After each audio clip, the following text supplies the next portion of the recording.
boy Bro. It's your Kiara. We're back with another video. And as y'all can see by the title, I'm about to give y'all story time, basically. You know, the whole... About labor and delivery. Yeah. But we do that, we here, so... Just we giving y'all a little mukbang. Basically. So for starters, we had no idea that we were about to go into labor. It started out as a regular hospital visit. It started out with panic. Yeah, she wasn't moving as much as we, was used to. But the baby had like low fetal movement. So we decided to go to the hospital, but I was from the beginning. That day, I was having contractions in my back. Like a week and a half before we even went into labor, but I didn't know that it was contractions. I just thought it was like back pain or whatever. And then that day I was having... Sorry to cut you off, but I kept telling her it gotta be contractions because my aunt just had a baby too, and that's what she was telling me. Like because I took my aunt to the hospital, when she was going in labor, and she was telling me how she was explaining it to me how it felt. And everything Kiara was telling me, I'm like, yo, that sounded like what my aunt was just telling me. Like, that's contractions. Go ahead, try. I just thought it was back pain, but I was kind of in pain that day, but I was like chilling at the same time. We was outside for pretty much the whole day. We didn't get in the house until probably about like 9 o'clock. Once we did get in the house, I felt like my pain got worse. But I eventually realized like my baby hadn't moved in like a while. And y'all know, if you know, then you know that the baby's supposed to move at least 10 times within 2 hours. And I don't remember Kylie moving at all. So we just decided to go to the hospital after sitting in the tub for about an hour and a half. And I tried to give her all the stuff that she normally moved with, like ice and ice cream and all that, popsicles. Yeah, she wasn't moving at all. And normally she moved, so it was kind of weird to us. So that's why we decided to go to the hospital. We got to the hospital at about like 12:30. Yeah, like 12 something. We wasn't in there like waiting long because they had a floor for like people that was pregnant or whatever. So once we got up there, they checked us in the triage and all that. And then we got I had got these like little belts that was around my stomach so they could check the baby, and they checked her for what, like 2 hours? Yeah. Yep. 2 hours. We got there at like 12:40ish. We got into the room at like 1:20. And they ain't leave that room till like 3 something. So we were in that room for quite a long time. After that 2 hours was up, the doctor did say I am 39 weeks the day I went in. So she suggests that I just get induced because I came in for low fetal movement, and that's kind of weird at 39 weeks. Like, it's not good. I wasn't weird. It's not good. Kiara kept wanting to go home. She's like, I just want to go home. I was scared, to get in. And the doctor look, as much as you're allowed to go home, I don't want you to leave. She just kept saying, I don't suggest you to leave, at all. But you're allowed. We can't hold you, but I'm like, yeah, I think you should stay, babe. I think we should stay.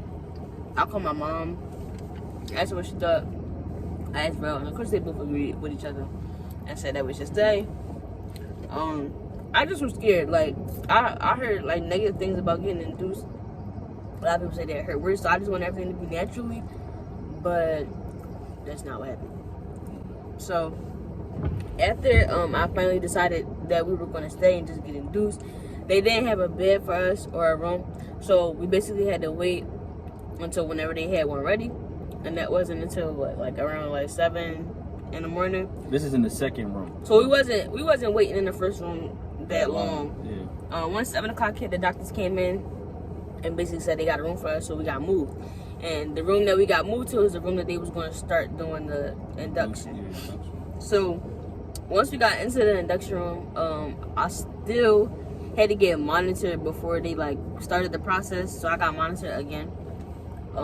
They was checking for the baby heartbeat and her contractions to see how severe or not severe. See how fast I was. Yeah. Basically how fast I was contracting. Yeah, severe, how much they was coming and how strong they was coming. Yeah. So after I was waiting, I probably had to wait for another 2 hours until the doctor came in. They checked me for another 2 hours or whatever. once that 2 hours was up, they did start the process. This process started out with them like giving me like a little pill, and they basically put it inside of me, and then I had to wait to use the bathroom for an hour, and the pill basically had to dissolve, and then they would come and check me like every 4 hours. Yeah, every 4 hours. Every 4 hours to see if I dilated. The first pill that they gave me, I did not dilate at all.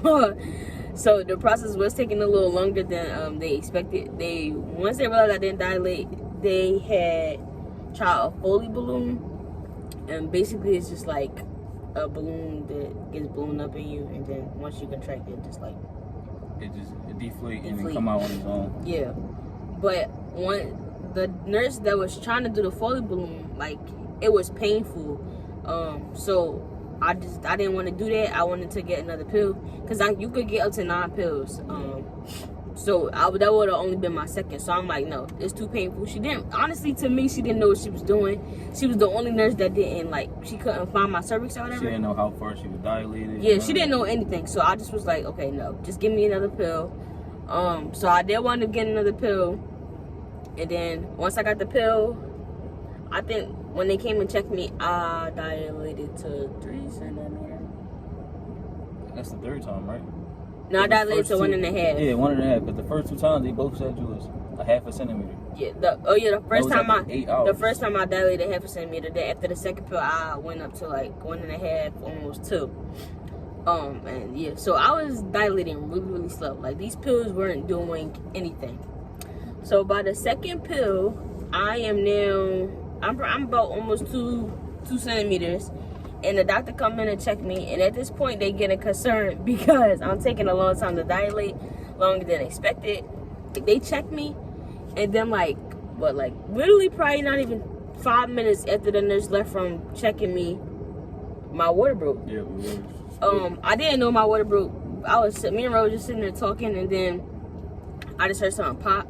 She was like, something popped. And I was like, what the heck? Something popped. But when I looked, it was nothing there. So I was like, what the heck? And then like a few seconds later, all of this fluid just started like gushing out of me. And then the nurse came in, and they were all like shocked because like they literally just checked me and like it was nothing. So they immediately had to move me to labor and delivery because my water broke. Once they moved me to labor and delivery, my water broke, my contractions like in my back was getting worse. And they hurt so bad. I probably would have been able to deal with them, but I was over being in pain. Like, I've been feeling this pain for the past 2 weeks. I'm over it, so I decided to get the epidural. Like, I gave in. Honestly, a lot of y'all asked me, did it hurt? Like, the epidural, it didn't hurt, and to me, it didn't really work either. It worked for like the first few hours I got it. Because I was able to go to sleep. Once it didn't work when I was like pushing, like, and they told me that I wasn't supposed to feel them checking my cervix. I felt them checking my cervix. Like, I felt all of that, and I wasn't supposed to feel it. So that's why I said I feel like it didn't work. Well, they did have to lower her dose because the way that the baby was reacting to it. She was her heartbeat kept decreasing every time they gave her. Every time they kept her on that dosage and gave her Well, no, that was Pitocin. Pitocin, yeah. And once my labor did start, the baby wasn't reacting good to the Pitocin, so that's why another reason why it'll take you a long time to dilate. Yeah, so they had to lower the dosage of the epidural and Pitocin because the epidural and Pitocin made the baby react that way. We did have like a little scare where I almost had to get an emergency C-section. In the midst of like them giving me Pitocin, I think they started on 1. And it was going fine at first, but then once the lady... No, they started on 4. And then that's when they was like... Oh, yeah, she was reacting back, so they had to start. They had to start over, yeah, and just keep it at 1 and then go to 2. Yeah, but where they started at, it was too high, and Kylie's heart rate was going down. So they started getting nervous, and they came in the room, and they started flipping me around. And I almost fell off the bed. And they had to give me a shot. They had to give me a shot to help her. And then later on, they had to give her a shot because of the shot that they gave me. It was just crazy. It was like really, that moment for me, it was like scary. I don't know. it made me think twice about having another kid. I'm not even gonna lie. Like, that shit was scary. I'm not even gonna lie. Like, just having, like, the nurse is like, oh my God, like, about to have to get rushed to get a C-section. Because her heart, that was This because was her heart scary. rate dropped, right? Yeah, her heart rate dropped a lot. It dropped to like, it was at a constant like 170, I think, and it dropped to like 100. Yeah, And they was like, oh yeah. it dropped bad, and that's when they had to give me that shot.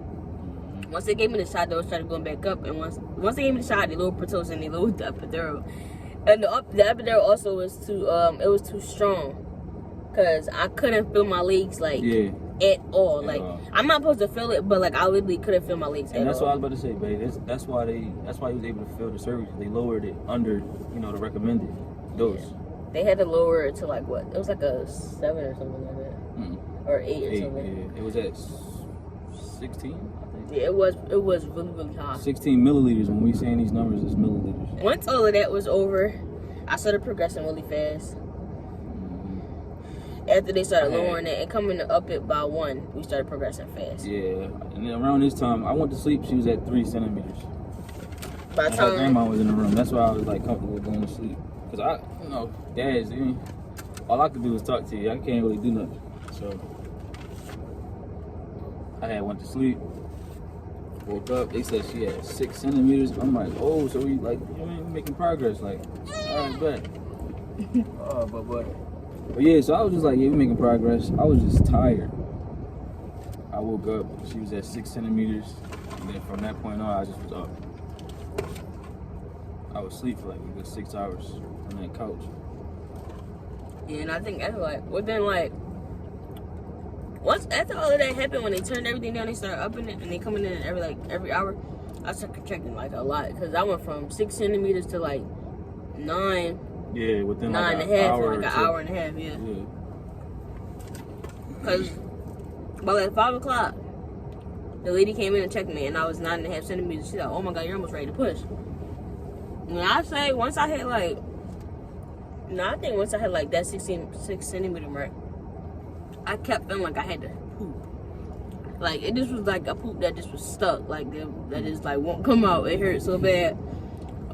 Once I hit 9.5 centimeters, I kept telling the lady like, I gotta poop. And she kept saying, it's not poop. It's not poop. It's the baby's head. She screaming at the nurse like, no, it's poop. I know what poop feels like. Now she's like, y'all need to come do something then, cause I'm gonna poop everywhere. Like she's like, it's not poop. Trust me, it's not poop. Once it was time to start pushing, it was like around, I took almost an hour. I think it was like, it probably had to been like around 6:45 when they started getting everything together. The nurses started coming in there and stuff. Yeah, that's right before the other nurse left. Yeah. They shifted 7 and 7. It was like around like So 6:45. And once I started pushing, it was only the first nurse when she started pushing. She was just telling me like, hold her leg, push, and then I'm just like, she wasn't right there or nothing. She just stepped back. And I'm like, is it because of COVID? Like, what the hell? She just was walking around, counting. Telling her to deep breath and all that. I'm like, all right, so I'm just holding her leg like I didn't know what was going on. She just was no help. She wasn't no help. I think because like she was about to get off. Yeah, she was like low key looked like she was getting ready. She kept grabbing stuff, throwing stuff away. It's like she was cleaning up. She was ready to go. Yeah. Just was tired of being there. But once she left and a new set of nurses came, and then my aunt was also there. That's when like everything was cool. Like they was actually helping. They was holding my legs, helping me push and stuff like that. Once the baby started coming down, that's when it was like 30 nurses in the room. I know, it was like so many people. Out of nowhere. The one nurse, the nurse that took over and the other nurse left, she was like, what's going on? Why are so many people coming in? But the pushing process, I wouldn't say it was like, it hurt, but I think the contractions was worse. The contractions was worse than the pushing? Yeah, my back still hurts. My legs, like, still, I don't know if it's because, like, I'm on 2 weeks postpartum, but, like, my legs still hurt. My back still hurts. Like, everything still hurts. Everything still just hurts. So it's like, I definitely say the contractions was worse. The pushing process is like, it wasn't bad. The only thing I think probably made it bad for me because when I was pushing, I wouldn't like let go of my baby. Like they would say stop pushing, but I would still hold her right there because I felt like if I let go, she was gonna go back in. So I would hold her right there, and then like I would start pushing again. But I kind of was like really pushing on my own. Like every time I felt like I had to push it, they would just like let me push, and I would push. Nobody had to say like, all right, push. Nobody had to do that for me. No, you did almost push too much. Yeah. Yeah. Like, They said it could cause you to rip, right? Either tear. I don't know. Yeah, I don't know. I don't remember. She said something like that. She's like, all right, that's enough pushing. So I just felt like I had to keep pushing. Like I just wanted her out so bad. Like it just, I was tired of her being right there. Like her head was just right there. But once the pushing process was over, Kylie finally came at 7:46. And she was what, 7 pounds, 6 ounces. My baby came out with a cone head. Head's like a cone. When she came out, I'm just like, how you felt when she came out? I was just like, I was relieved, really relieved. When I seen her, I'm like, yo, like I really just pushed out a baby. It's like, I don't know. I'm not like I could say I don't want to have another kid, but like I would do it again. Like I feel like that I would do it again. Cause during them pushes, she was like, never again. Never. She was just screaming. I'm like, yo, this is different. It just was so like I just wanted it to be over. It just felt like it took forever. Like it just was like a never ending. This is off topic, but I never had Chick-fil-A burpees also. I didn't even see that in the bag. Let me try it. It's not it. It's okay, but it's not like something I would get here. I just like to eat my nugget.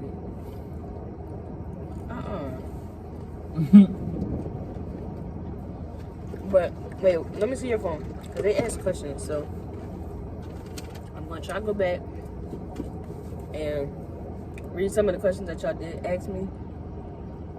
I know a couple of y'all said that I get the epidural. Yes, I got the epidural, but of course, like I said, I don't feel like it really. Somebody else said that it hurt. I mean, I'm pushing That's on your story. Baby out of me. Somebody else said, how long were you in labor? I was in labor for about what? Well, if you want to count from when I first left the hospital, that was a long time. But I was in like active labor since like 9 something in the morning on Saturday. And I gave birth 7 in the morning on Sunday. I mean on Monday. Saturday to Monday? Yeah. 7 in the morning, you said? 24. No, it was like, because we got up to the room. We got up to that room at 7, but they didn't start the process until like 10 something. They didn't put that first pill in until like 9 10 something.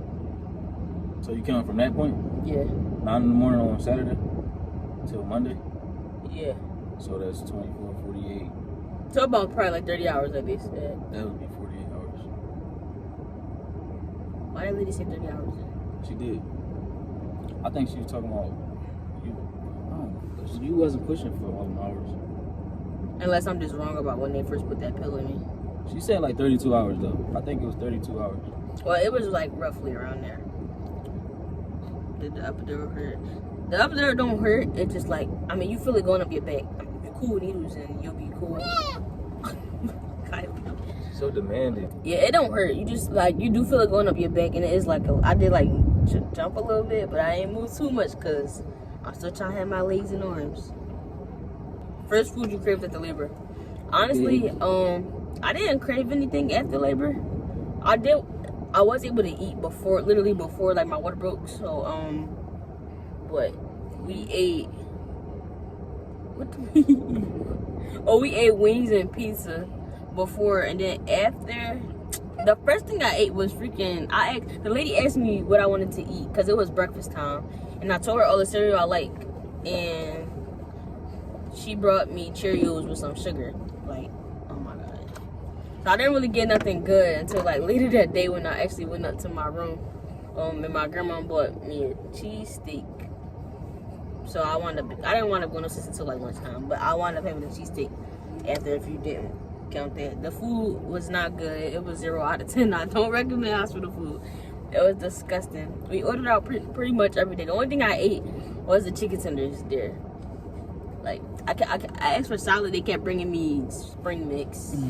Like I was over. I was so ready to go home. But that's pretty much our labor and delivery story. I was just a support system.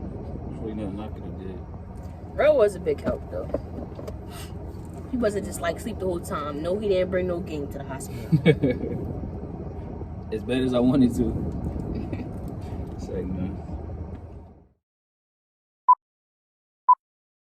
The camera, but what? You see yourself on the camera? Hey, don't worry about baby. Shake on your head.